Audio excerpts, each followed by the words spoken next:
Student, मैं राजेश नामदेव अपने YouTube channel में आप सभी का फिर से वेलकम करता हूं। आज का जो वीडियो लेक्चर है वो क्लास 10th के लिए है।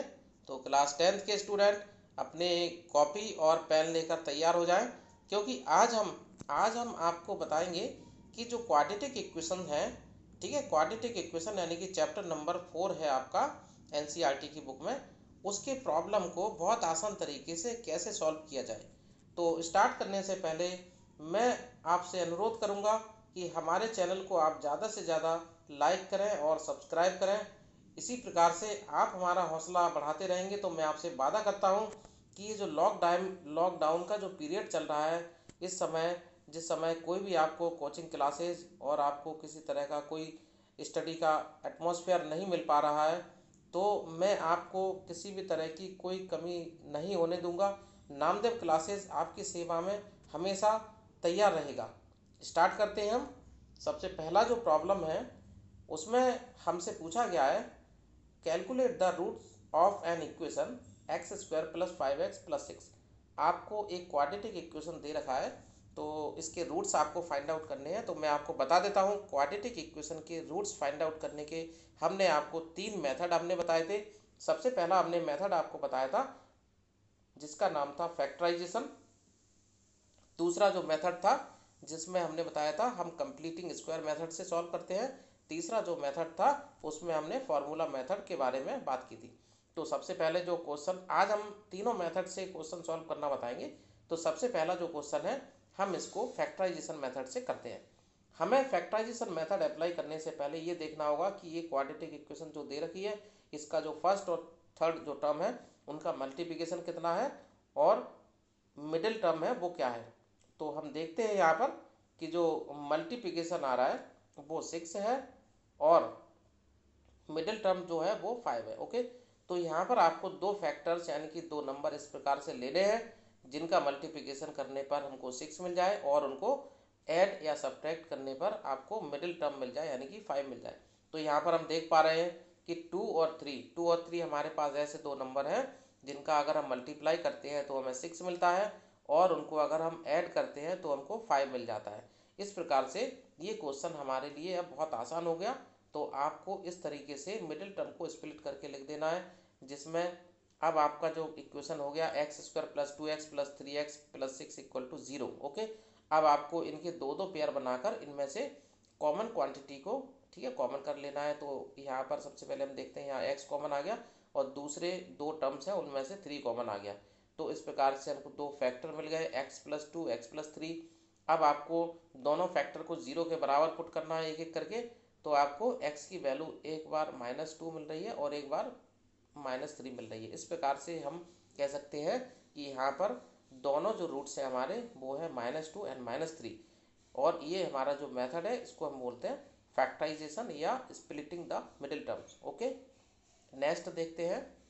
अगला जो प्रॉब्लम है, solve for X square minus 3x minus 10 equal to 0। अगर ऐसा प्रॉब्लम आपके सामने आता है तो इसका मतलब भी यही है कि आपको इसको सॉल्व करना है, यानी कि इसके आपको रूट्स फाइंड आउट करने हैं। तो फिर से हम इसको करते हैं सॉल्व। तो फिर से हम इसको फैक्टराइजेशन मेथड से ही कर रहे हैं।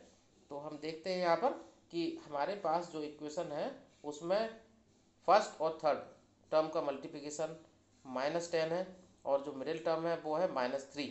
तो आपको ऐसे दो टर्म्स आपको लेने हैं जिनका मल्टीप्लिकेशन करने पर -10, ठीक है, आ जाए, यानी कि -10x स्क्वायर और प्लस और माइनस करने पर आपका -3x बचना चाहिए। तो हमको दिखाई दे गया कि आप 10 के फैक्टर करते हैं तो 5 और 2 मिलते हैं और 5 और 2 को ऐसे लिख सकते हैं -5x एंड 2x। ओके, तो -5 एंड प्लस 2x का मल्टीप्लाई करेंगे तो आपको मिलेगा, मल्टीप्लाई करने पर -10x स्क्वायर मिल रहा है और अगर इनको ऐड करते हैं तो आपको -3x मिल जाता है। इस प्रकार से हम देख सकते हैं कि अब हमारी जो इक्वेशन है वो हो जाएगी reduce X square -5x plus 2x minus 10 equal to 0। Then हमको कॉमन कर लेना है 2 के पेयर से। तो पहले दो हमारे टर्म्स हैं उनमें से हमने कॉमन x को लिया है और दो बाकी के टर्म्स हैं उनसे हमने +2 कॉमन लिया है। तो अब हमारे पास इस टाइप का इक्वेशन आ गया। अब दोनों फैक्टर आपको लिख लेने हैं, दोनों में से x माइनस 5 कॉमन किया तो आपको मिल गया x minus 5 into X plus 2 equal to 0। अब आपको दोनों फैक्टर को 0 के बराबर पुट करना है बारी बारी से, तो आपको x की वैल्यू एक बार 5 मिलती है और एक बार -2 मिलती है। इस प्रकार से हम कह सकते हैं ये हमारे दोनों क्या है, ये हमारे रूट्स हैं, यानी कि ये इसके सॉल्यूशंस हैं। ओके, नेक्स्ट देखते हैं। अगला प्रॉब्लम हमारे पास है, सॉल्व करना है x square minus 18x plus 45 को। ओके, तो फिर से हमारे पास एक डिफरेंट प्रॉब्लम है स्टूडेंट। अब आपको देखो, अब थोड़ा सा अपने आप सॉल्व कीजिए, कोशिश कीजिए, क्योंकि मैंने आपको 2 क्वेश्चंस बता दिए हैं, तो अब आप बहुत आसान तरीके से सॉल्व कर सकते हैं। आप देखते हैं यहाँ पर मिडिल टर्म है -18 और जो फर्स्ट और थर्ड टर्म का मल्टीप्लिकेशन है वो 45 है। ओके, तो आपको यहाँ पर 45 के फैक्टर कर लेने हैं। फैक्टर करने से हमको मिलता है कि आप अगर 15 और 3 लेते हैं, 15 और 3 अगर लेते हैं तो 15 का 3 में मल्टीप्लाई अगर करते हैं तो आपको मिलता है 45, और अगर हम 15 और 3 को ऐड करते हैं तो आपको मिलता है 18। ओके, तो 15 3 जा 45 होता है, और 15 और 3 को अगर ऐड करते हैं -15 -3 तो कितना मिलता है -18। ओके, तो इस प्रकार से हमें दोनों को ले लेना है। साइन आप अपने हिसाब से, मतलब आपको सोचना है कि आपको कैसा साइन चाहिए। मिडिल में आपको माइनस चाहिए, तो ऐड करने पर दोनों माइनस के लेंगे तो माइनस का मिलेगा, और मल्टीप्लाई करने पर वो प्लस हो जाएगा। ओके, तो ये साइन कन्वेंशन का आपको ध्यान रखना है। तो इस प्रकार से ये रिड्यूस हो जाएगा, X square minus 15x minus 3x plus 45 equal to 0 में।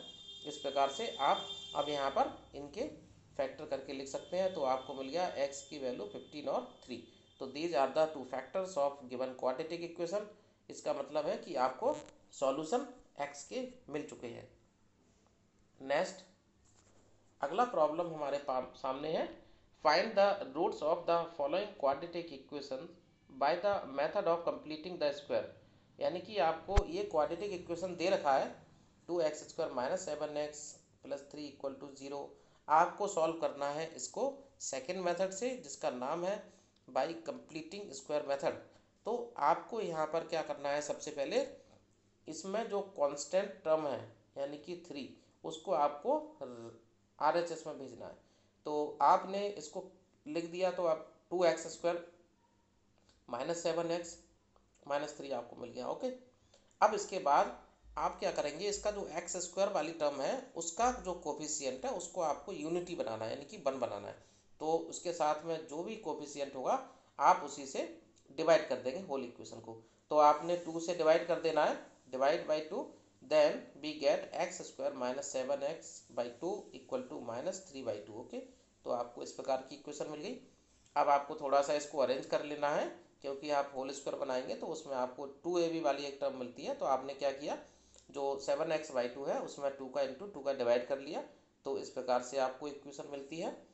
अब आपको क्या करना है, इसका जो x का कोफिशिएंट है, x का जो कोफिशिएंट है यानी कि 7/2, तो आपको 7/2 का क्या करना है, हाफ करना है। हाफ किया तो क्या हो जाएगा 7/4। 7/2 का हाफ करने के बाद क्या हो गया वो, ठीक है, इसका हाफ किया तो वो 7/4 हो गया। 7/4 का स्क्वायर आपको दोनों साइड ऐड करना है, तो 7/4 का स्क्वायर आपको बोथ साइड ऐड कर दिया आपने, तो आपको इस तरह की इक्वेशन मिलेगी। अब आप देखते हैं LHS में जो 3 टर्म्स आपको मिल रही हैं, पहला स्क्वायर वाला टर्म है, ठीक है, और थर्ड भी स्क्वायर वाला, बीच में 2ab वाली टर्म है, यानी कि ये a माइनस बी का होल स्क्वायर यहाँ पर बन रहा है। तो आपको बस यही देखना है, यहाँ पर या तो a प्लस बी का होल स्क्वायर बनेगा या a माइनस बी का होल स्क्वायर बनेगा। तो यहाँ पर माइनस वाली टर्म आ रही है मिडिल टर्म, तो माइनस वाला बनेगा, अगर वो प्लस वाली होती तो प्लस का बनता। तो यहाँ पर लिख सकते हैं हम इसको x माइनस 7/4 का whole square equal to 49/16 minus 3/2। आप इन्हें सिंप्लीफाई करना है और इसका होल स्क्वायर आपको लिख लिया। LHS में होल स्क्वायर आ गया, RHS में आपको सिंप्लीफाई करके लिख देना है, तो आपका आ जाएगा ये RHS में प्लस माइनस 5/4। ठीक है, अब आपको क्या करना है, यहाँ से इसका स्क्वायर रूट आपने ले लिया है, तो यहाँ से जो स्क्वायर है ये स्क्वायर नहीं आएगा, ठीक है, यहाँ पर ये आएगा x minus 7/4 equal two plus minus 5/4। Okay, अब आपको क्या करना है, -7/4 को RHS में भेज देना है, तो ये आपको मिलेगा x equal to x equal to 7/4 plus minus 5/4। Okay, इस प्रकार से आप एक बार प्लस साइन ले लेंगे, एक बार माइनस साइन ले लेंगे, तो आपको दो वैल्यूज x की मिल जाती हैं, जिसमें x बराबर आपको मिल गया 3 और x बराबर मिल गया 1/2। इस प्रकार से हम इसको बहुत आसानी से सॉल्व कर सकते हैं स्टूडेंट। नेक्स्ट देखते हैं। अगला प्रॉब्लम हमारे सामने है, find the roots of the quadratic equation 2x² minus 7x plus 3 equal to 0 by applying the quadratic formula. Okay student, इस प्रॉब्लम को आपको क्वाड्रेटिक फार्मूला मेथड से करना है, यानी कि जो धराचार फार्मूला है उसका आपको यूज़ करना है। तो मैं आपको बता देता हूँ कि अगर स्टैंडर्ड जो इक्वेशन है क्वाड्रेटिक फॉर्म में ये होती है ax² plus bx plus c equal to 0। तो सबसे पहले कंपेयर करने के बाद आपको a b c की वैल्यू लिख लेना है। तो a की वैल्यू यहाँ से देखो हमको मिल पा रही है 2, b की वैल्यू -7, c की वैल्यू 3। ओके, अब इसके बाद आपको फार्मूले का यूज़ करना है, फार्मूला लिख लेना है सबसे पहले। तो आपको मैं बता देता हूँ कि फार्मूला जो है ये होता है, ठीक है, फार्मूला आप जानते हैं, x बराबर -b प्लस माइनस रूट में b² minus 4ac upon twice of a। Okay, तो इसका आपको यूज़ करना है। इसमें आपको a b c की वैल्यूज़ को बहुत ध्यान से रख देना है और उसके बाद आपको सिंप्लीफाई करना है। तो यहाँ पर हम देख पा रहे हैं आपने सभी वैल्यूज़ को पुट कर दिया, तो यहाँ पर हमको इस तरह का मिल गया। अब आप नेक्स्ट इसको सिंप्लीफाई किया, तो सिंप्लीफाई करने के बाद ये आपको मिल गया ये, ठीक है। इसके बाद आपको मिलेगा 7 प्लस माइनस 5/4। ओके, अब आपको क्या करना है, एक बार प्लस साइन लेना है, एक बार माइनस लेना है। तो आपको दो वैल्यूज मिलेंगी, एक बार प्लस से एक बार माइनस से। तो आप देख पा रहे हैं x बराबर आपको मिल गया 3 और मिल गया 1/2। ओके, तो these are the two roots of the quadratic equation, और हम कह सकते हैं this is the solution of the given quadratic equation. तो ये है आपका फॉर्मूला मेथड, आपको यहाँ पर फॉर्मूले का यूज़ करना था।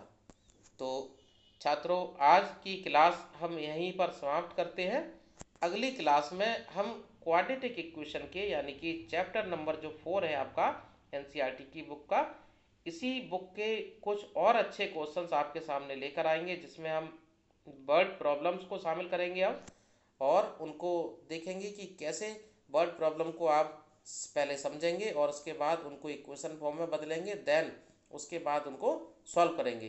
तो अगले लेक्चर के लिए, ठीक है, मैं लेक्चर को तैयार करता हूँ, तब तक के लिए हमें आज्ञा दीजिए।